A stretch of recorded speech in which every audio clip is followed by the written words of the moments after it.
ನಿಜವಾಗ್ಲೂ Indian team ಗೆ ಏನಾಗಿದೆ ಗುರು, ಲಿಟ್ರಲಿ ಶಾಕ್ ಆಗ್ತಾ ಇದೆ. ಐರ್ಲೆಂಡ್ ಮೇಲೆ 2-2 ಮ್ಯಾಚ್ ನ ಸೋಲ್ತಾರೆ.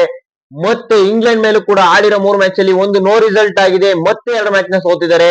ಆದ್ರೆ ಇವತ್ತು ಮತ್ತೆ ಆಡಕ್ ಬರ್ತಾ ಇದಾರೆ. ಇಂಗ್ಲೆಂಡ್ ಮೇಲೆ 4ನೇ T20 ಇದೆ. ಈ ಮ್ಯಾಚ್ ನ ಗೆದ್ರೆ ಸೀರೀಸ್ ನ ಉಳಿಸ್ಕೊಬಹುದು ಗುರು. ಸೋತ್ರೆ ಈ ಮ್ಯಾಚ್ ಸೀರೀಸ್ ಇಂಡಿಯಾ ಇಂದ ಔಟ್. ಒಂಥರ ಇಂಗ್ಲೆಂಡ್ ಅವರು ವೈಟ್ ವಾಶ್ ಮಾಡಿದ್ ಲೆಕ್ಕನೆ ಬರುತ್ತೆ ಈ ಮ್ಯಾಚ್ ನ ನಾವೇನಾದ್ರು ಸೋತು ಅಂದ್ರೆ. ಹೌದು ಗುರು, ಇನ್ನು 2 ಮ್ಯಾಚ್ ಇವೆ.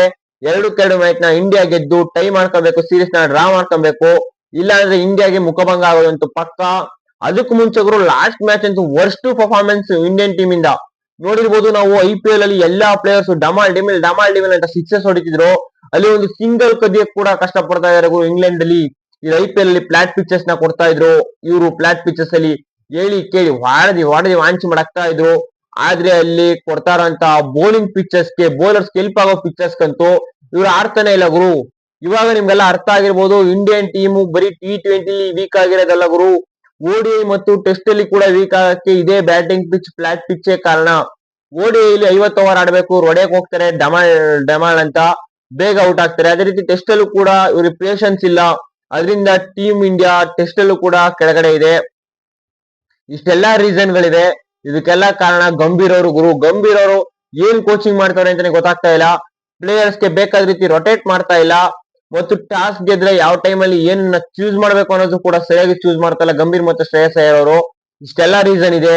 ಆದ್ರೆ ಬನ್ನಿ ಇವತ್ತು 4ನೇ T20 ಮ್ಯಾಚ್ ಹೇಗಿರುತ್ತೆ ಟೀಮ್ ಅಂತ ನೋಡೋದಾದ್ರೆ, ಇಂಡಿಯನ್ ಟೀಮ್ ಅಲ್ಲಿ ಗುರು ಏನು ಚೇಂಜಸ್ ಬೇಡ ಗುರು. ಇರೋ ಪ್ಲೇಯರ್ಸ್ ಒಂದು ಚೇಂಜಸ್ ಬೇಕಾಗಿರೋದು ಮೆಂಟಾಲಿಟಿ ಗುರು. ಇರೋ ಪ್ಲೇಯರ್ಸ್ ಗೆ ಮೆಂಟಾಲಿಟಿ ಚೇಂಜಸ್ ಆದ್ರೆ ಸಾಕು. ಅವ್ರು ಯಾವ ರೀತಿ ಆಡ್ಬೇಕು ಮೆಂಟಾಲಿಟಿ ಯೂಸ್ ಮಾಡ್ಕೊಂಡು, ಮತ್ತು ಗೇಮ್ ಸಿಚುವೇಶನ್ ತಕ್ಕಂಗೆ ಆಡೋದನ್ನ ಕಲಿಬೇಕು. ಅಲ್ಲ ಗುರು, ಅಕ್ಷರ್ ಪಟೇಲ್ ಅವರು ತಿಲಕ್ ವರ್ಮ ಅವ್ರಿಗಿಂತ ಬೇಗ ಬರ್ತಾರೆ, 6 ವಿಕೆಟ್ ಬಿದ್ದಿರುತ್ತೆ ಅವಾಗ. ಮತ್ತು ಶಿವಮ್ ದುಬೆ ಅವ್ರಿಗಿಂತ ಬೇಗ ಹರ್ಷಿತ್ ರಾಣಾ ಅವ್ರು ಬರ್ತಾರೆ. ಅಂದ್ರೆ ಅರ್ಥ ಮಾಡ್ಕೊಳ್ಳಿ, 8 ವಿಕೆಟ್ ಬಿದ್ದೈತೆ. ಅವಾಗ ಶಿವಮ್ ದುಬೆ ಬಂದು ಸೆಟಲ್ ಆಗ್ಬೇಕು, ಅಥವಾ ಹರ್ಷಿತ್ ರಾಣಾ ಅವ್ರು ಬಂದ್ಬಿಟ್ಟು ಬೀಸಕ್ ಹೋಗಿ ಔಟ್ ಆಗ್ಬೇಕು. ಇದು ಅರ್ಥ ಆಗ್ತಾ ಇಲ್ಲ ಟೀಮ್ ಅಲ್ಲಿ. ಇದನ್ನೆಲ್ಲ ಮೆಂಟಾಲಿಟಿನ ಚೇಂಜಸ್ ಮಾಡ್ಕೊಂಡ್ರು ಅಂದ್ರೆ ಟೀಮು ಈ ಮ್ಯಾಚ್ ನ ಗೆಲ್ಲುತ್ತೆ, ಇಲ್ಲಾಂದ್ರೆ ಸೋಲುತ್ತೆ. ಇಂಗ್ಲೆಂಡ್ ಅವರು ಆಲ್ಮೋಸ್ಟ್ ಸೇಮ್ 11 ಆಡಿಸ್ತಾರೆ. ಈ ಮ್ಯಾಚ್ ಅಲ್ಲೂ ಕೂಡ ಸೇಮ್ 11 ಇರೋದ್ರಿಂದ ಇಂಗ್ಲೆಂಡ್ ಅವರು ಟಫ್ ಕಾಂಪಿಟೇಟರ್ ಆಗ್ತಾರೆ ಈ ಮ್ಯಾಚ್ ಅಲ್ಲಿ. ಇಂಗ್ಲೆಂಡ್ ಕಡೆಯಿಂದ ಒಂದು ಟಫ್ ಕಾಂಪಿಟೇಷನ್ ಇಂಡಿಯಾಗಿದೆ. ಈ ಮ್ಯಾಚ್ ಇಂಡಿಯಾ ಗೆಲ್ಲಕ್ಕಂತೂ ತುಂಬಾ ಹರಸಾಹಸ ಪ್ರಯತ್ನ ಪಡಬೇಕು. ಇನ್ನು ನೆಕ್ಸ್ಟ್ ಈ ಮ್ಯಾಚ್ ಅಲ್ಲಿ ಯಾರು ಚೆನ್ನಾಗ್ ಆಡ್ಬೋದಪ್ಪ ಅಂದ್ರೆ, ಈ ಮ್ಯಾಚ್ ಅಲ್ಲಿ ಇಂಡಿಯಾ ಕಡೆ ಬ್ಯಾಟಿಂಗ್ ಅಲ್ಲಿ ವೈಭವ್ ಸೂರ್ಯವಂಶಿ ಅವರು 2 ಮ್ಯಾಚ್ ಕೂಡ ಫ್ಲಾಪ್ ಆಗಿದ್ದಾರೆ. ಈ ಮ್ಯಾಚ್ ಅಲ್ಲಿ ಒಂದು ಡಮಾಲ್ ಡಿಮಿಲ್ ತೋರ್ತಾರೆ ಅಂತ ಅನ್ಕೊಂಡಿದೀನಿ. ಫ್ಲಾಟ್ ಪಿಚಸ್ ಇಲ್ಲಿ ಅವರು ಬೌಲಿಂಗ್ ಪಿಚಸ್ ಅಲ್ಲಿ ಪೇಷನ್ಸ್ ನ ತೋರಿ ಚೆನ್ನಾಗಿ ಆಡ್ತಾರೆ ಅಂತ ಅನ್ಕೊಂಡಿದೀನಿ. ಇನ್ನು ನೆಕ್ಸ್ಟ್ ಬೌಲಿಂಗ್ ಅಲ್ಲಿ ಬರೋದಾರೆ ಇಂಡಿಯನ್ ಕಡೆ ಗುರು, ಹರ್ಷದೀಪ್ ಸಿಂಗ್ ಅವರು ಲಾಸ್ಟ್ ಮ್ಯಾಚ್ ವಿಕೆಟೇ ತೆಗ್ದಿಲ್ಲ. ಈ ಮ್ಯಾಚ್ ವಿಕೆಟ್ ತೆಗಿತಾರೆ ಅಂತ ಹೇಳ್ತೀನಿ. ಅದು 3 ವಿಕೆಟ್ ತೆಗಿತಾರೆ ಅಂತ. ಇನ್ನು ನೆಕ್ಸ್ಟ್ ಇಂಗ್ಲೆಂಡ್ ಕಡೆ ಬ್ಯಾಟಿಂಗ್ ಯಾರಪ್ಪ ಚೆನ್ನಾಗ್ ಆಡ್ಬೋದು ಅಂದ್ರೆ, ನಾನು ಫಸ್ಟ್ ಮ್ಯಾಚ್ ಬೆತಲ್ ಹೇಳಿದೆ, ಅವರು ಚೆನ್ನಾಗ್ ಆಡಿದ್ರು. ಸೆಕೆಂಡ್ ಮ್ಯಾಚ್ ಸಾಲ್ಟ್ ಹೇಳಿದೆ, ಅವರು ಕೂಡ ಚೆನ್ನಾಗಿ ಆಡಿದ್ದಾರೆ. ಇಂಗ್ಲೆಂಡ್ ಕಡೆ ಅಂತ ಗುರು ಹೇಳ್ದವರೆಲ್ಲ ಚೆನ್ನಾಗ್ ಆಡ್ತಾ ಇದಾರೆ. ಇಂಡಿಯಾ ಕಡೆ ಹೇಳ್ದವರೆಲ್ಲ ವರ್ಸ್ಟ್ ಆಗಿ ಆಡ್ತಾ ಇದಾರೆ. ಆದ್ರೆ ಇಂಡಿಯಾ ಕಡೆ ಪ್ರೆಡಿಕ್ಟೇ ಮಾಡಕ್ ಆಗ್ತಾ ಇಲ್ಲ. ಇನ್ನು ಇಂಗ್ಲೆಂಡ್ ಕಡೆ ಯಾರಪ್ಪ ಚೆನ್ನಾಗ್ ಆಡ್ಬೋದು ಈ ಮ್ಯಾಚ್ ಅಂದ್ರೆ, ಬ್ರೂಕ್ ಅವರು ಕ್ಯಾಪ್ಟನ್ ಇನ್ನಿಂಗ್ಸ್ ನ ಆಡ್ತಾರೆ, ಕ್ಯಾಪ್ಟನ್ ಸ್ನಾಕ್ ನ ಆಡ್ತಾರೆ ಅಂತ ಹೇಳ್ತೀನಿ. ಇನ್ನು ಬೌಲಿಂಗ್ ಅಲ್ಲಿ ಲಾಸ್ಟ್ ಮ್ಯಾಚ್ ಜಾಸ್ ಟಂಗ್ ಅವರು ಚೆನ್ನಾಗಿ ಮಾಡ್ತಾರೆ ಅಂತ ಹೇಳಿದೆ, ಜೋಫ್ರಾ ಆರ್ಚರ್ ಅವರು ಚೆನ್ನಾಗಿ ಮಾಡ್ತಾರೆ ಅಂತ ಹೇಳಿದೆ.